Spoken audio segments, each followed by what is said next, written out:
The number of COVID-19 cases originating from bars and clubs in Itaewon has now reached more than 200, and quarantine authorities are ramping up monitoring as the silent spread of the virus continues.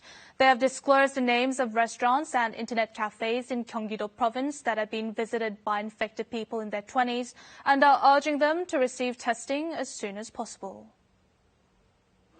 6 people in their 20s who had visited this restaurant in ANYANG, Gyeonggi-do Province have recently tested positive for COVID-19. They visited the place on multiple occasions.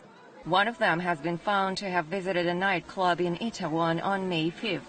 Quarantine authorities say this restaurant has ideal conditions for the virus spread, as it consists of rooms for gatherings.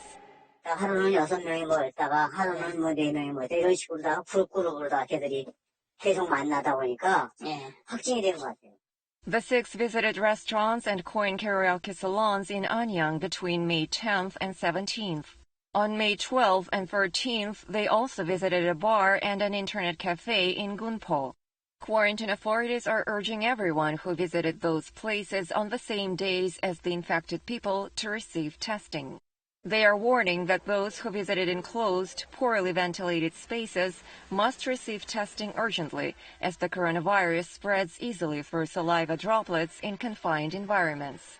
Quarantine authorities also point out that those who tested negative after visiting the club district in Itaewon during the May holiday period must receive additional testing if they develop any symptoms.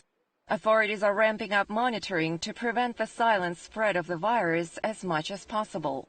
As of May 20th, the number of COVID-19 cases originating from clubs in Itaewon stood at 197. Of those, 25 cases are tertiary infections and 4 quaternary.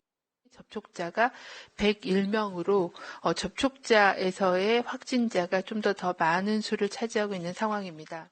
Quarantine authorities stress that workers of religious, sports, medical, and other public facilities who have visited bars or clubs or come into contact with infected persons should receive testing to stop the spread of COVID-19.